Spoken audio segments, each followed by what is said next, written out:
بسم اللہ الرحمن الرحیم الحمد للہ والصلاة والسلام علی سیدنا محمد وعلی آلہ واصحابہ اجمعین اما بعد۔ الحمدللہ یہ سیرت کا سلسلہ چل رہا ہے۔ رسول اللہ صلی اللہ علیہ وسلم کی خدمت میں مشرکین کئی سارے وفود کی شکل میں آئے اور مادی نقشے پیش کیے اور آپ سے اپنی دعوت سے دستبرداری کا تقاضا کیا، اور ہر وہ چیز پیش کی کہ جس کے سامنے بڑی بڑی تحریکیں ڈھیر ہو جایا کرتی ہیں، بڑی بڑی شخصیات ان کے پاؤں ڈگمگانے لگتے ہیں، حسن، دولت، اقتدار، یہ وہ نقشے ہیں کہ اس کے سامنے بڑے ڈگمگا جاتے ہیں، بڑی بڑی تحریکیں ان کے سامنے ڈھیر ہو جاتی ہیں۔ تو اللہ کے نبی صلی اللہ علیہ وسلم کی خدمت میں یہ ساری چیزیں پیش کی گئی۔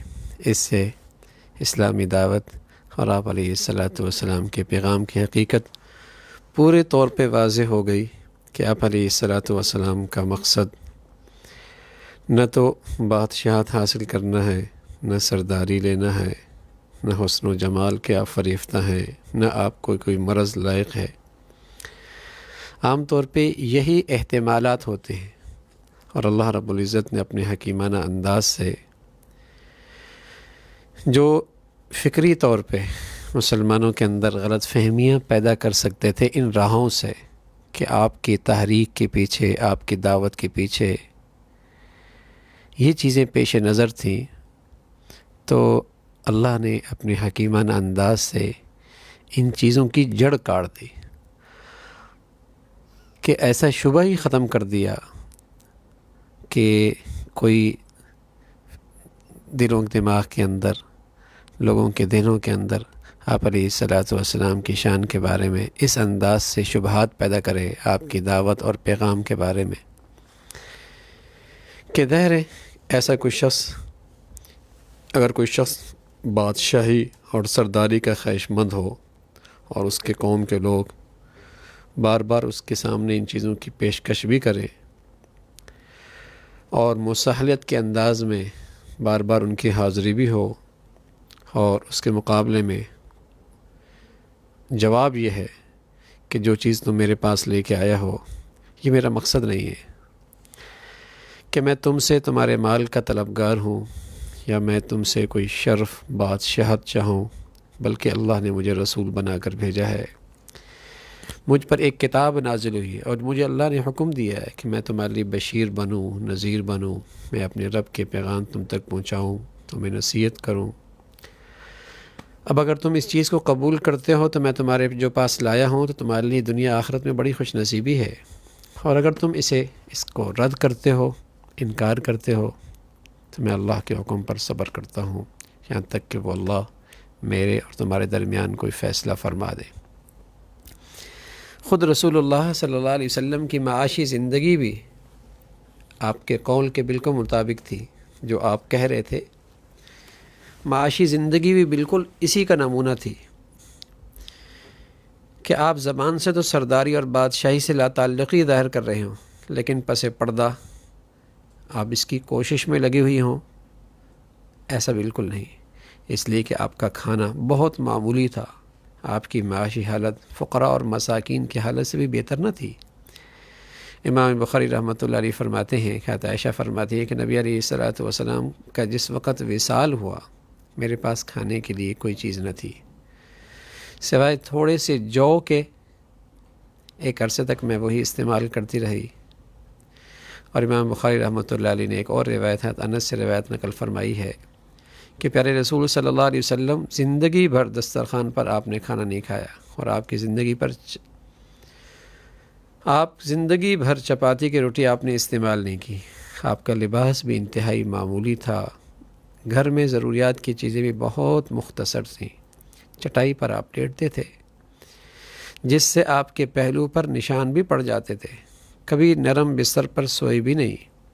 ایک دن آپ کے ازواج حضرت عائشہ رضی اللہ تعالیٰ عنہ بھی تھیں، آپ کے پاس اکٹھی ہوئیں اور تقاضا کیا، کچھ خرچے کا تقاضا کیا، تو فوراً قرآن کی آیت آ گئی، تو بہرحال رسول اللہ صلی اللہ علیہ وسلم نے ان کی تمام پیشکشیں ٹھکرا دی۔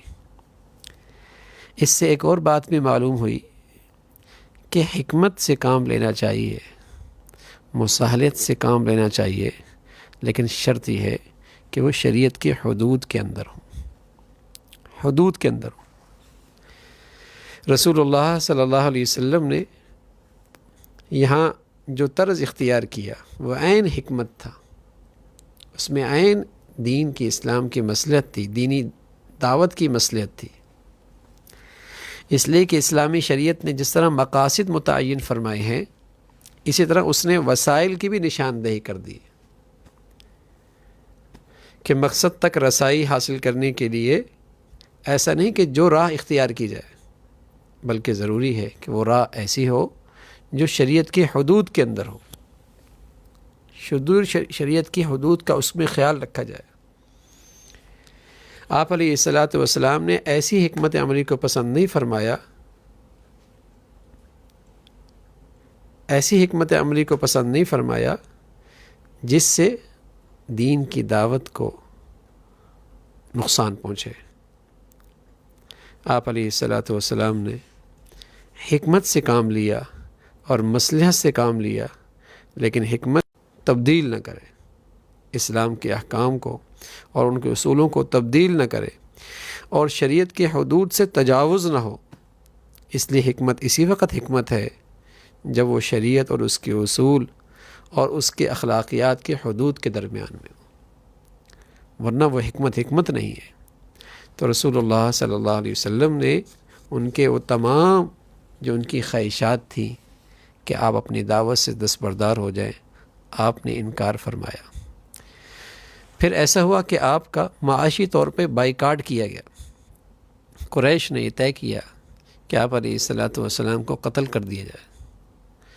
اس سلسلے میں بنو ہاشم، بنو عبد المطلب سے ان کی گفتگو ہوئی، لیکن وہ آپ علیہ الصلاۃ والسلام کو ان کے حوالے کرنے کے لیے بالکل تیار نہ ہوئے۔ جب قریش اپنے اس منصوبے میں ناکام رہے تو انہوں نے اتفاق کر لیا کہ آپ سے اور آپ کے ساتھ دینے والے مسلمانوں سے اور بنو ہاشم سے اور بنو عبد المطلب سے، ان سے بالکل ترک تعلقات کر لیے جائیں۔ انہوں نے ایک دستاویز تیار کی اور اس میں عہد کیا کہ آج کے بعد کوئی بھی بنو عبد المطلب سے جب تک یہ آپ کو ہمارے حوالے نہیں کرتے کوئی تعلقات نہیں رکھیں گے، نہ خرید و فروخت کریں گے، اور نہ ہی ان کے پاس رزق کے وسائل پہنچنے دیے جائیں گے، اور نہ ہی ان کے ساتھ کوئی صلح ہوگی، نہ کوئی نرمی کا برتاؤ ہوگا۔ یہ دستاویز تیار ہوئی اور کعبہ پر لٹکا دی گئی۔ کفار قریش اس دستاویز پر 3 سال عمل کرتے رہے، 3 سال انہوں نے اس پہ عمل کیا۔ موسیٰ ابن عقبہ کی روایت ہے کہ یہ واقعہ حبشہ کی ہجرت سے پہلے کا ہے۔ رسول اللہ صلی اللہ علیہ وسلم اور مسلمانوں کے ساتھ بنو ہاشم، بنو عبد المطلب، شعبہ ابن مطلب ایک گھاٹی میں سب قید ہو گئے، کیونکہ مکہ مختلف گھاٹیوں میں تقسیم ہے، اور شعبہ ابن مطلب، بنو ہاشم اور بنو عبد المطلب تمام افراد اس گھاٹی میں اکٹھے ہو گئے۔ کچھ مسلمان تھے، کچھ کافر تھے۔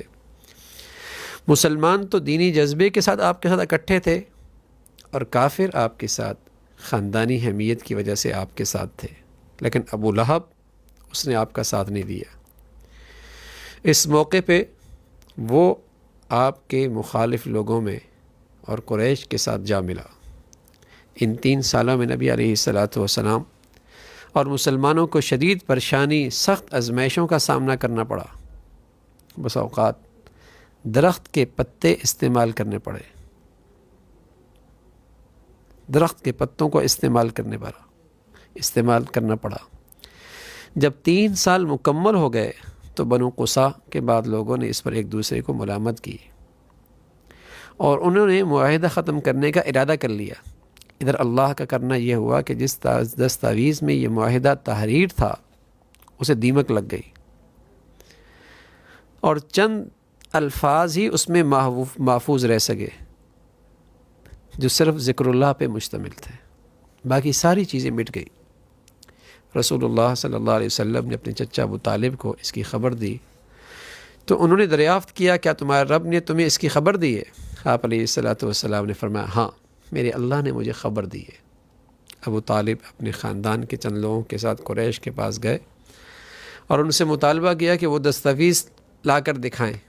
انہوں نے یہ تاثر دیا کہ وہ ان کے شرائط مان لیں گے۔ وہ لوگ دستاویز لے کے آئے، وہ لپٹی ہوئی شکل میں تھی۔ ابو طالب نے کہا میرے بھتیجے نے مجھے بتایا ہے اور اس کی کوئی بات کبھی جھوٹی نہیں ہوتی۔ سبحان اللہ، ابو طالب مسلمان نہیں ہے، لیکن اتنا وہ بھی جانتے ہیں کہ ان کا بھتیجا جھوٹ نہیں بولتا۔ انہیں بھی اتنا یقین ہے کہ ان کا بھتیجا جھوٹ نہیں بولتا۔ اللہ کرے آج ہم کلمہ پڑھنے والے اور اپنے نبی کو سچا ماننے والے، اللہ کرے ہمیں اپنی نبی کی بات پہ ایسا یقین آ جائے، ہمیں اپنی نبی کی ہر بات، ہر پیغام پہ اللہ کرے دل و جان سے یقین آ جائے۔ میرے بھتیجے نے مجھے بتایا ہے اور اس کی کوئی بات کبھی جھوٹی نہیں ہوئی کہ اللہ تعالیٰ نے تمہارے اس دستاویز پر ایک دیمک کو مسلط کر دیا ہے جس نے اس میں تمام ظلم اور زیادتی اور قطع رحمی کی باتوں کو سب کھا لیا۔ اگر بات یہی ہے جیسا کہ اس نے بتایا ہے، تم لوگ ہوش میں آؤ اور تم اپنے اس غلط فیصلے سے رجوع کرو، اللہ کی قسم ہم اسے تمہارے حوالے نہیں کریں گے یہاں تک کہ ہمارا خاندان کا آخری فرد بھی ہلاک کیوں نہ ہو جائے، ہم حوالے نہیں کریں گے، اور اگر اس کی بات غلط ہے تو ہم اسے تمہارے حوالے کر دیں گے، تم جیسا چاہو اس کے ساتھ معاملہ کرو۔ ابو طالب کو اتنا یقین تھا کہ اتنی بڑی بات کہہ دی۔ ان لوگوں نے جواب دیا آپ کی بات ہمیں منظور ہے۔ انہوں نے دستاویز کھولی تو اسے ویسے ہی پایا جیسے رسول اللہ صلی اللہ علیہ وسلم نے خبر دی تھی، اس لیے کہ اللہ کے نبی تو کہتے وہ ہیں جو انہیں اللہ بتاتا ہے، اور اللہ کے کرنے کے پیچھے اللہ کا علم ہے، اللہ کی قدرت ہے، اللہ کی قدرت ہے۔ اس پر وہ کہنے لگے اللہ اکبر، ضد بھی عجیب بلا ہے، حسد بھی عجیب مصیبت ہے، غرور اور تکبر بھی عجیب عذاب ہے۔ کہنے لگے یہ تمہارے بھتیجے کا جادو ہے۔ انہیں وہی سمجھ میں نہیں آتی، انہیں اللہ کے نبی کی پیغمبری سمجھ میں نہیں آئی، انہیں اللہ کے نبی کی نبوت سمجھ میں نہیں آئی کہ یہ ساری باتیں جو نبی کہہ رہے ہیں نبوت کی وجہ سے کہہ رہے ہیں، وحی کی وجہ سے کہہ رہے ہیں۔ پھر قریش کے 5 سرداروں نے اس معاہدے کو قلم کرا دیا، محاصرہ ختم ہو گیا۔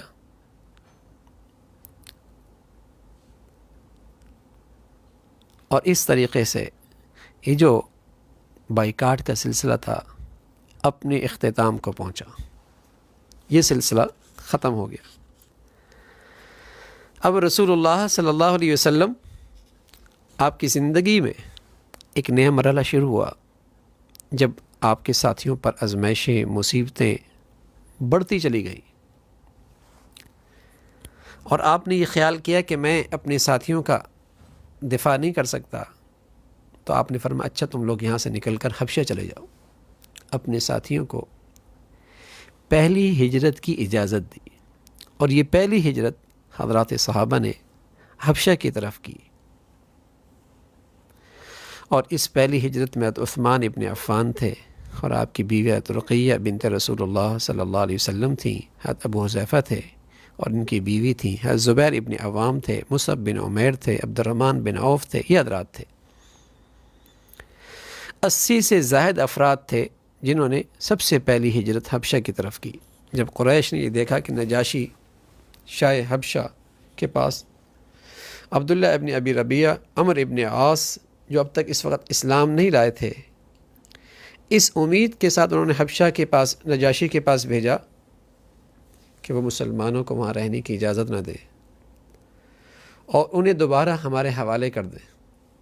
یہ لوگ اپنے ساتھی ساتھ نجاشی کے لیے بڑے بڑے تحفے اور ان کے ہم نشینوں کے لیے، درباروں کے لیے بڑے بڑے ہدایہ لے کر گئے۔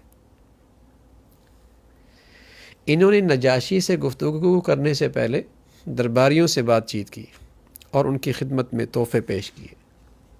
جب انہوں نے نجاشی کے نجاشی سے اس سلسلے میں گفتگو کی تو اس نے جواب دیا، جب تک میں مسلمانوں سے اس نئے دین کے بارے میں معلوم نہ کر لوں میں انہیں تمہارے حوالے نہیں کر سکتا۔ مسلمانوں کو اس کے دربار میں لایا گیا، وہاں قریش کے 2 نمائندے بھی موجود تھے۔ نجاشی نے ان سے پوچھا، کیسا ہے دین جسے تم لوگوں نے اختیار کر رکھا ہے اور تم نے اپنی قوم کا دین چھوڑ دیا ہے اور میرے دین میں بھی تم داخل نہیں ہوئے، کیا وجہ ہے تم نے اس دین کو اختیار کیا ہے؟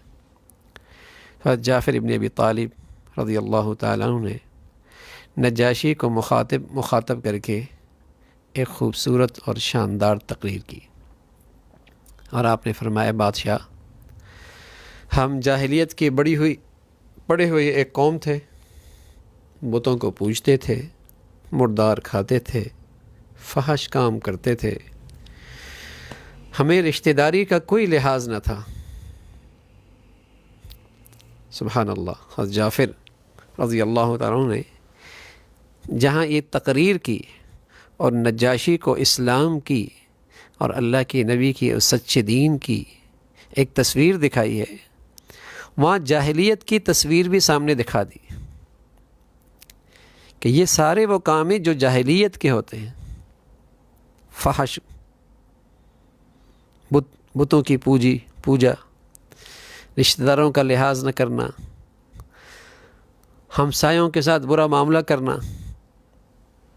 تو کہنے لگے کہ ہم میں سے طاقتور کمزور کو کھا جاتا تھا، ہم اسی حال میں تھے کہ اللہ نے ہماری طرف خود ہم میں سے ایک رسول بھیجا جس کا نسب بڑھیا، جو انتہائی امانت دار، جو سچائی میں اعلیٰ مرتبے پر، پاک دامنی کو ہم اچھی طرح اس کی جانتے تھے۔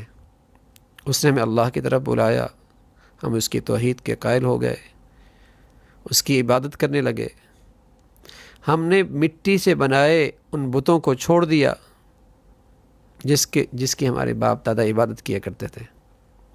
اس نے ہمیں سچائی، امانت داری، صلہ رحمی کا حکم دیا، ہمیں بے حیائی اور فحاشی سے روکا، ہم نے اس کی تصدیق کی، ایمان لے آئے۔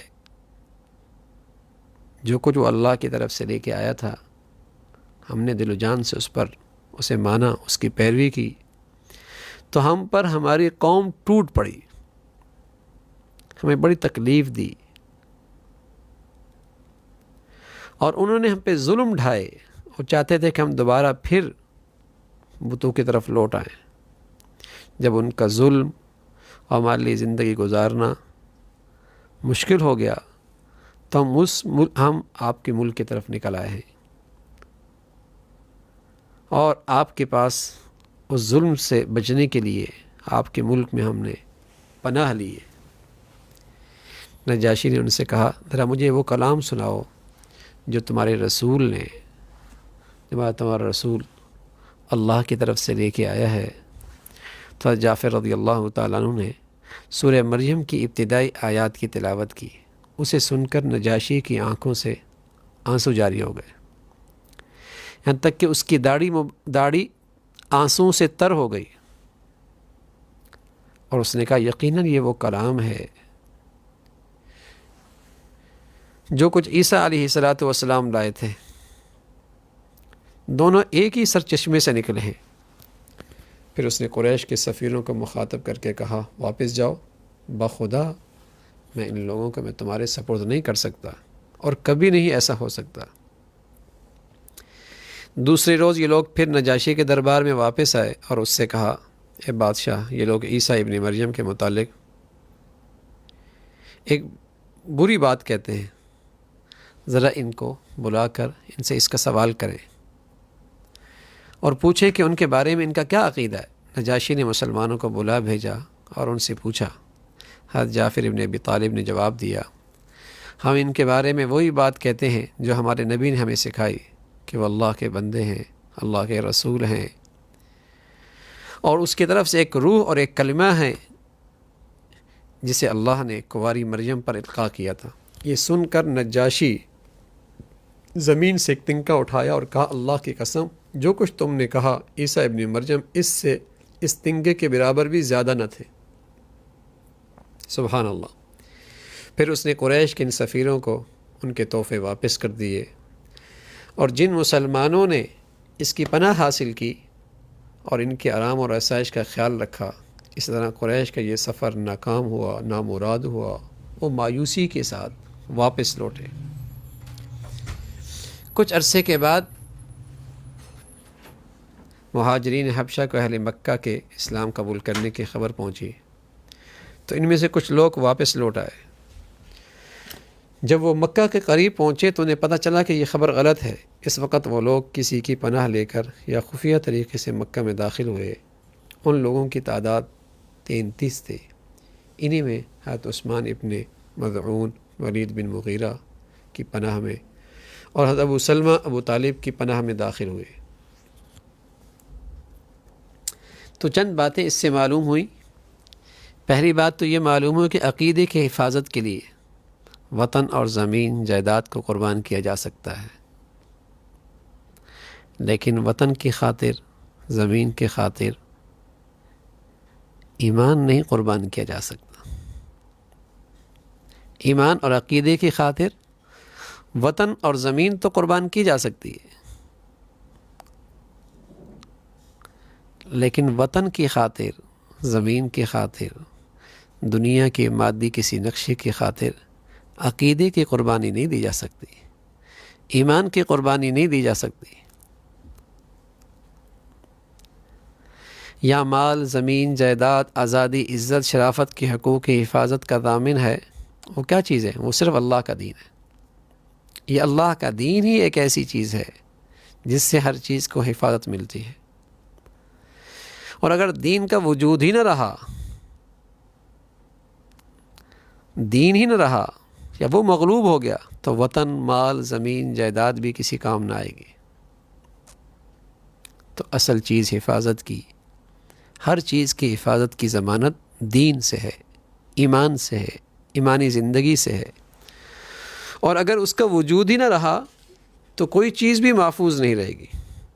اور ساتھ یہ بات بھی معلوم ہوئی کہ آپ علیہ الصلاۃ والسلام اور حضرت عیسیٰ علیہ الصلاۃ والسلام کے تعلیمات کے درمیان آپس کا گہرا تعلق تھا، دونوں کے سرچشمہ ایک ہی تھے، دونوں کا سرچشمہ ایک ہی تھے، اور یہ بات نجاشی جانتا تھا، اسے عیسیٰ علیہ الصلاۃ والسلام کی تعلیمات کا علم تھا۔ اور تیسری بات یہ بھی معلوم ہوئی کہ غیر مسلموں کی پناہ لی جا سکتی ہے مشروط طور پر، ایسے طور پر کہ مسلمانوں کے لیے جائز ہے کہ وہ وقت ضرورت غیر مسلموں کی پناہ لے سکتے ہیں، خواہ وہ پناہ دینے والا کوئی اہل کتاب ہو، جیسے نجاشی اس وقت نصرانی تھا، بعد میں مسلمان بھی ہو گیا، یا کوئی مشرک ہو، اس کی پناہ میں کوئی مسلمان آ جائے۔ رسول اللہ صلی اللہ علیہ وسلم کے چچا ابو طالب مطعب بن عدی، جس کی پناہ لے کر رسول اللہ صلی اللہ علیہ وسلم طائف سے مکہ میں داخل ہوئے تھے، لیکن ظاہر ہے یہ ایسی پناہ ہونی چاہیے کہ اس میں اسلامی دعوت کا کوئی نقصان نہ ہو، اس میں دینی دعوت سے دستبرداری نہ ہو، جو دین کی طرف سے ذمہ داریاں ہیں اس میں کوتاہی نہ ہو۔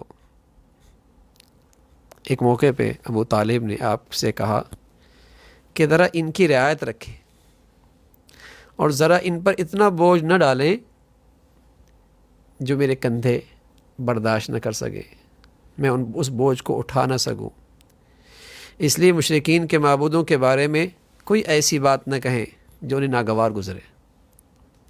جب ابو طالب نے یہ بات کہی تو اس وقت آپ علیہ الصلاۃ والسلام نے ارادہ کر لیا تھا کہ وہ اپنے چچا کی پناہ سے نکل جائیں گے،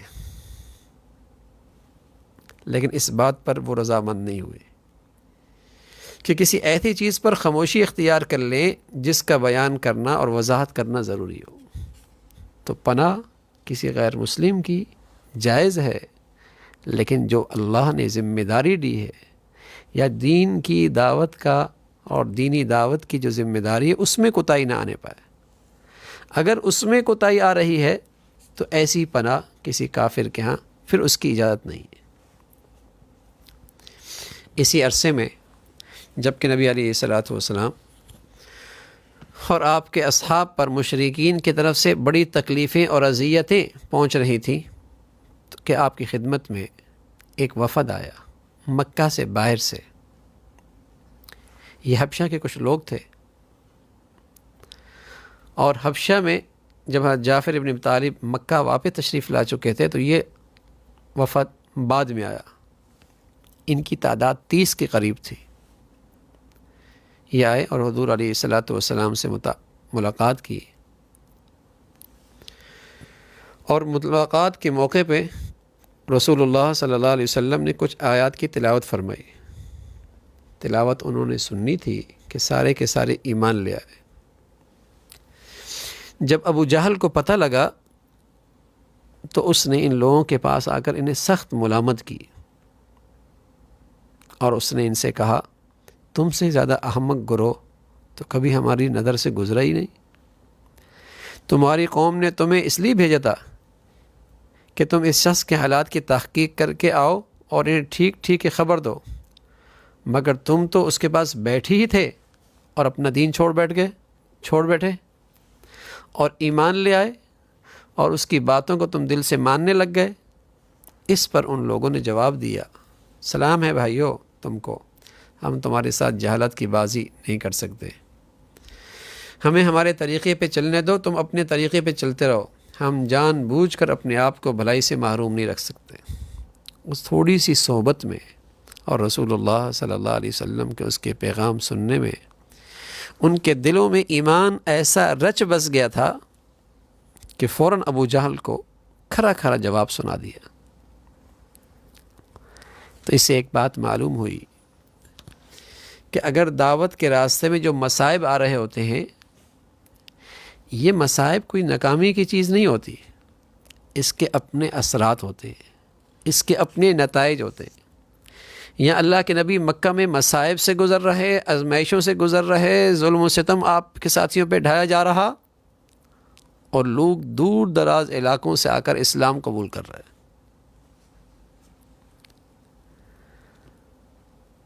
تو جب آدمی قربانی دیتا ہے اور آزمائشیں سے گزرتا ہے تو یہ کوئی ناکامی کی بات نہیں ہے، بلکہ یہ دعوت کے راستے کھل رہے ہوتے ہیں، دل و دماغ کے اندر دعوت کے اثرات پڑ رہے ہوتے ہیں. تو یہ وفد سمندر کو چیرتے ہوئے آپ علیہ الصلوۃ والسلام کے پاس پہنچا اور اس نے اسلام قبول کر لیا. پھر آپ کی زندگی میں ایک غم کا سال آیا. یہ 10واں سال تھا اور یہ سال غم کا سال تھا. اسی میں آپ علیہ الصلوۃ والسلام کی اہلیہ حضرت خدیجہ رضی اللہ تعالیٰ عنہ اور آپ کے چچا ابو طالب کی وفات ہوئی. حضرت خدیجہ اور ابو طالب کی وفات کے درمیان 1 مہینہ 5 دن کا فاصلہ تھا. بہت جلدی ان دونوں کا آپس اکٹھا ہی تقریباً انتقال ہو گیا. حضرت خدیجہ رضی اللہ تعالیٰ عنہ راہ اسلام کی سچی رفیق سفر تھی، قدم قدم پہ آپ کو حوصلہ دیتی تھیں، آپ کی ہمت بڑھاتی تھیں، اور آپ کی بہت بڑی دولت اسلام کی اشاعت میں اس کا بڑا حصہ تھا. اور ابو طالب وہ آپ کے ہر معاملے میں آپ کے دستے بازو تھے اور آپ کی پناہ تھے، اور آپ کے قوم کے معاملے میں وہ آپ کے بڑے معاون، بڑے مددگار تھے. جب ابو طالب کی وفات ہو گئی تو قریش کے لوگوں نے آپ کی ایسی اذیتیں پہنچانا شروع کر دی جو ابو طالب کی زندگی میں ان کو ہمت نہیں تھی. ایک روز قریش کے ایک اوباش نے سر بازار آپ کے سر مبارک پر مٹی ڈال دی. آپ اسی حال میں جب گھر تشریف لائے تو آپ کی صاحبزادی نے سر دھلایا، اور دھلاتے ہوئے وہ روتی بھی جا رہی تھی. آپ انہیں تسلی دے رہے تھے اور فرما رہے تھے رو نہیں میری بیٹی، اللہ تیرے باپ کا حامی ہے. اسی سال نبی علیہ الصلوۃ والسلام کو اس دعوت کے راستے میں بڑی تکلیفیں اٹھانی پڑیں. اسی بنا پر آپ نے اس سال کو غم کا سال قرار دیا. حضرت خدیجہ کا اور ابو طالب کا جلد وفات کرنے میں ایک بڑی حکمت تھی. قضاء الہی سے مکہ میں جب مسلمانوں کو طاقت اور قوت حاصل ہونے اور استحکام سے پہلے ان حضرات کا دنیا سے چلا جانا اللہ کی طرف سے ایک حکیمانہ نظام تھا کہ یہ تأثر نہ ہو کہ آپ کی حفاظت آپ کی چچا کی وجہ سے، آپ کی چچا کی وجہ سے، بلکہ یہی تأثر عام ہونا چاہیے کہ آپ کی حفاظت براہ راست اللہ کی طرف سے، اور براہ راست اللہ رب العزت آپ کی مددگار ہیں۔ اور دوسرا، رسول اللہ صلی اللہ علیہ وسلم نے اس سال کو جو غم کا سال فرمایا ہے وہ اس لیے نہیں کہ آپ کو ان حضرات کی جدائی کا غم تھا، آپ کو ان کی فراق کا غم تھا۔ غم کی وجہ یہ تھی کہ اب اسلامی دعوت میں راستے میں رکاوٹیں بڑی بڑی کھڑی ہو جائیں گی۔ ان کی موجودگی میں جہاں دعوت کا پیغام پہنچانا مشکل ہوتا تھا وہ پہلے آسان تھا، اب وہ رکاوٹیں کھڑی ہو جائیں گی۔ بس اوقات پورا پورا دن گزر جایا کرتا تھا، کوئی آپ کی بات سننے کے لیے تیار نہ ہوتا۔ تو ان وجوہات کی بنیاد پر آپ علیہ الصلاۃ والسلام نے اسے غم کا سال قرار دیا۔ جب قریش نے آپ علیہ الصلاۃ والسلام کو اذیتیں پہنچائیں تو آپ علیہ الصلاۃ والسلام نے اب ہجرت فرمائی، اور یہ ہجرت آپ کی طائف کی طرف تھی۔ آپ چاہتے تھے کہ وہاں قبیلہ بنو ثقیف اسلامی دعوت کے کام میں آپ کی مدد کرے، آپ کی حمایت کرے، آپ کو امید تھی، یہ دعوت لے کر آپ وہاں تشریف لے گئے۔ جب رسول اللہ صلی اللہ علیہ وسلم طائف پہنچے اور قبیلہ ثقیف کے سرداروں سے آپ کی ملاقات ہوئی اور ان کو اللہ کا پیغام سنایا تو انہوں نے آپ کی دعوت کو بڑی سختی سے رد کر دیا اور اتنی بدتمیزی سے پیش آئے کہ آپ علیہ الصلاۃ والسلام کو اس کی بالکل توقع نہ تھی۔ یہ دیکھ کر آپ ان کے پاس سے اٹھ گئے اور چلتے ہوئے آپ نے ان سے کہا، میرے ساتھ تم لوگوں نے جو برتاؤ کیا سو کیا، مگر کم از کم اتنا تو کر دو کہ میرا معاملہ مخفی رکھو اور قریش کو میرے یہاں آنے کی خبر نہ دو۔ ان لوگوں نے آپ کی یہ بات بھی نہ مانی۔ پھر انہوں نے اپنے اوباش لڑکوں کو اور غلاموں کو آپ کے خلاف اکسایا اور وہ آپ کو گالیاں دینے لگے، آوازیں کسنے لگے۔ انہوں نے آپ پر اتنے پتھر برسائے کہ آپ کے دونوں پیر لہولہان ہو گئے۔ اس موقع پہ زید ابن حارثہ جو آپ کے ساتھ تھے وہ آپ کو پتھروں سے بچانے کے لیے خود پتھروں کی بارش اپنے اوپر لیتے رہے۔ سبحان اللہ، کیسے سچے عاشق تھے۔ حضرت زید ابن حارثہ آپ کو پتھروں سے بچا رہے اور اپنے اوپر پتھر کھا رہے، آپ کی ڈھال بن گئے، یہاں تک کہ ان کا سر پھٹ گیا۔ رسول اللہ صلی اللہ علیہ وسلم نے جب عتبہ ابن ربیعہ کے باغ تک پہنچے تو وہ بدماش لوگ جو آپ کا تعاقب کر رہے تھے، آپ کے پیچھے پیچھے تھے، واپس ہو گئے۔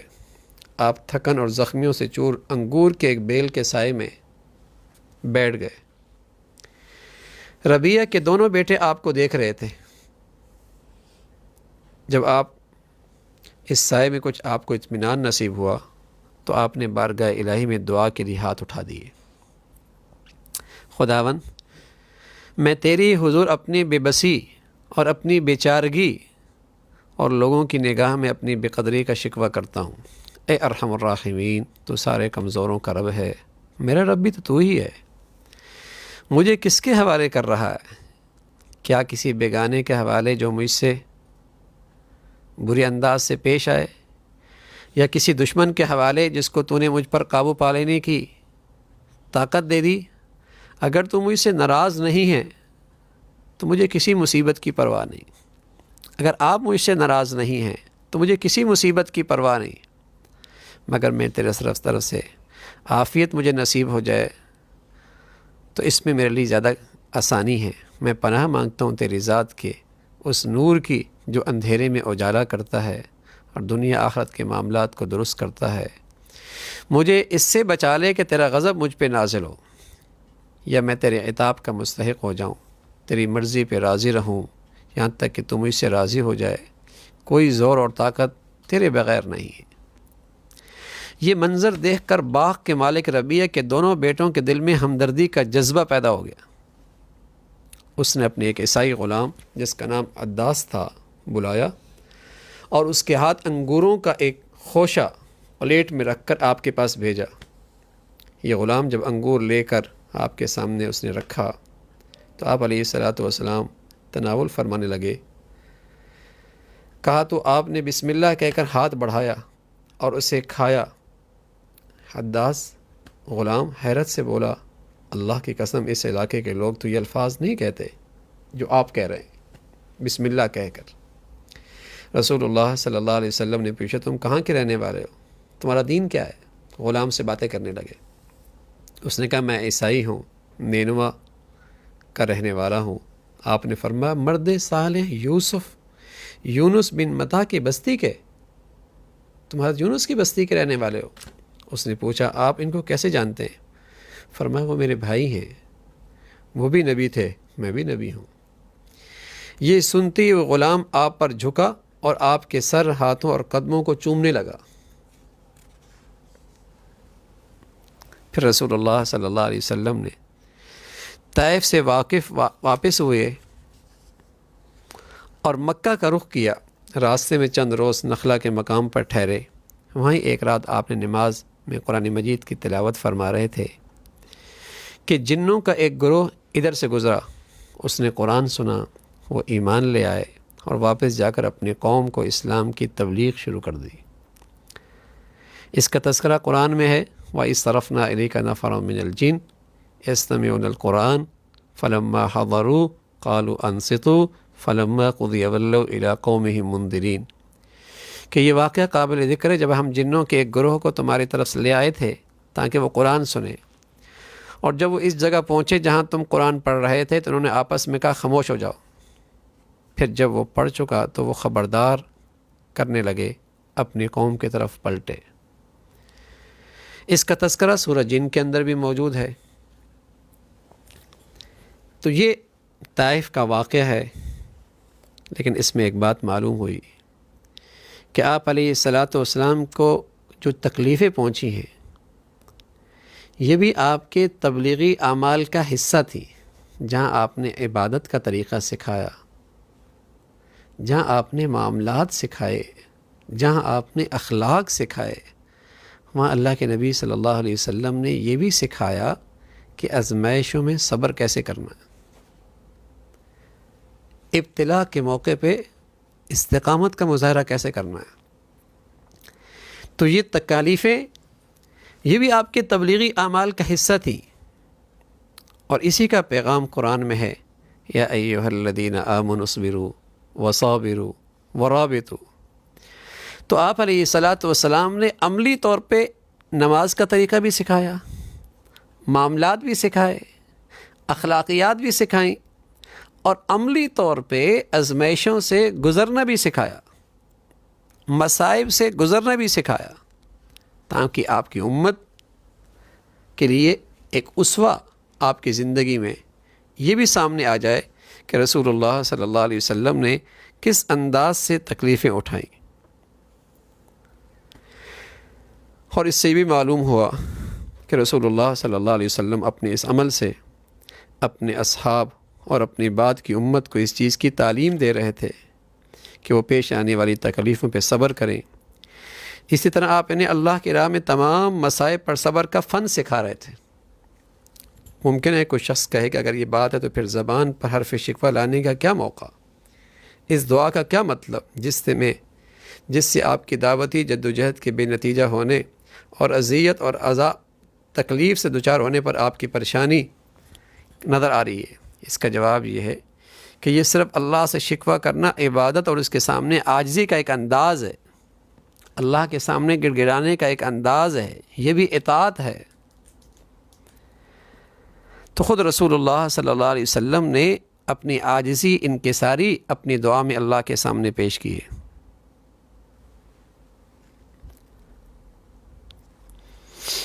اور اس کے ساتھ ساتھ یہ بات بھی معلوم ہوئی کہ نفس انسانی خواہ کتنا ہی بلند ہو جائے لیکن بہرحال وہ اپنی انسانیت کے دائرے سے تجاوز نہیں کر سکتا. وہ اللہ کے سامنے ایک عاجز بندہ ہی ہے، وہ اللہ کا محتاج ہی ہے. اور پھر ساتھ ساتھ ان تکالیف کے موقع پہ اللہ کی طرف سے عنایات بھی آئیں کہ وہ غلام آپ پر فریفتہ ہو گیا، اس کے دل میں آپ کی محبت عقیدت بیٹھ گئی. اور ساتھ ساتھ مسلمانوں کے لیے یہاں ایک بہت بڑا پیغام ہے. حضرت زید بن حارثہ رسول اللہ صلی اللہ علیہ وسلم کو اوباشوں کے پتھروں سے بچانے کے لیے پتھروں کی بارش اپنے اوپر لے رہے تھے، یہاں تک کہ ان کا سر کئی جگہوں سے پھٹ گیا. ان کا یہ عمل نمونہ ہے کہ ایک مسلمان کو جو دعوت کا ذمہ دار ہے، ایک مسلمان کو ایک دعوت کے ذمہ دار کے لیے کیسے نگہبان بننا چاہیے، اور ایک مسلمان کو دین کے رہبر کے ارد گرد کیسی حفاظت کرنی چاہیے. یہ بھی ایک پیغام ہے. انہوں نے اپنے عمل سے یہ اسوہ پیش کیا کہ مسلمان کو اپنے قائد کی حمایت اور نصرت اور اس کی مدافعت کے لیے ہم وقت تیار رہنا چاہیے، اور خواہ انہیں اس راہ میں اپنی جان تک کی قربانی دینی پڑے. اگر وہ قائد سچا ہے اور اس کی دعوت کا پیغام سچا ہے اور وہ رائے حق کا داعی ہے، تو پھر مسلمانوں کی ذمہ داری ہے کہ اپنے آپ کو اس کے لیے ڈھال بن کے دکھائیں اور اس کی مدافعت کے لیے ہر وہ تدبیر اختیار کریں جس سے اس کی حفاظت ہو سکے. جیسے رسول اللہ صلی اللہ علیہ وسلم کے اس جانثار نے، زید ابن حارثہ نے رسول اللہ صلی اللہ علیہ وسلم کی خاطر پتھروں پر آپ ڈھال بن گئے اور یہ ساری قربانی پیش کی. تو ہر زمانے میں اسلامی دعوت کی قیادت کچھ لوگوں کے ہاتھوں میں ہوتی ہے. ہمیشہ ہر دور کے اندر کچھ لوگ دین کی دعوت میں قیادت کیا کرتے ہیں، اور یہ لوگ راہ دعوت میں نبی کے جانشین ہوتے ہیں. پھر تمام مسلمانوں کا فرض ہے کہ ان کے مخلص سپاہی بنے اور ان کے گرد حلقہ بنا کر ان کا دفاع کریں اور ان پر اپنی جان اور اپنا مال نچھاور کریں، جس طرح کہ رسول اللہ صلی اللہ علیہ وسلم کے ساتھ صحابہ کیا کرتے تھے. تو جو بھی اللہ کے نبی کا سچا جانشین ہے، جو بھی رسول اللہ صلی اللہ علیہ وسلم کا سچا خلیفہ ہے، جو بھی آپ کے علم اور آپ کے عمل کا سچا داعی ہے، تو پھر مسلمانوں کی ذمہ داری ہے کہ اس کا دفاع کرنا اور اپنے جان و مال سے اس کی خدمت کرنا. یہ مسلمانوں کی ذمہ داری بنتی ہے. اور پھر یہاں جنوں کا مسلمان ہونا اور ان کا قرآن سننا اور اس کے بعد اپنی قوم کی طرف جا کر اسلام کا پیغام دینا، اس میں یہ بات واضح ہو گئی. اور یہ بات کہ مسلمانوں کے لیے یہ بات جاننا ضروری ہے کہ جنات کے وجود پر ایمان لے کے آئیں، کہ جنات بھی ایک مخلوق ہے اور وہ ایک زندہ مخلوق ہے. اللہ رب العزت نے انہیں اپنی عبادت کا اسی طرح ذمہ دار بنایا ہے جس طرح اللہ نے ہمیں عبادت کا ذمہ دار بنایا ہے. اور وہ ہمارے حواس کی گرفت میں اس لیے نہیں آتے کیونکہ اللہ رب العزت نے ان کی وجود کو ہماری آنکھوں میں پائی جانے والی قوت بینائی سے ماورا رکھا ہے. لیکن ان کے وجود کا انکار اس خیال سے کہ نظر نہیں آتے، یہ غلط ہے. جو چیز نظر نہ آئے اس کا وجود کا انکار کا اصول ہی غلط ہے. کتنی چیزیں ہیں جو نظر نہیں آتی لیکن اپنا وجود رکھتی ہیں. تو جب قرآن نے بتا دیا اور متواتر احادیث میں وہی کے ذریعے ہمیں معلوم ہوا کہ جنات ایک مخلوق ہے اور وہ مکلف ہے، وہ اللہ کی عبادت کی ذمہ دار ہے، تو پھر مسلمانوں کا اس پر اجماع ہے کہ واقعی یہ مخلوق موجود ہے اور مسلمانوں کا اس پر ایمان ہے. تو اس واقعے سے ہمیں یہ بھی پتہ چلا کہ جنات بھی ایک مخلوق ہیں جو دنیا میں زندگی گزار رہی ہے. اللہ رب العزت بھائی عمل کی توفیق نصیب فرما دے. سبحانک اللہم بحمدک، نشہد ان لا الہ الا اللہ، نستغفرک ونتوب الیک.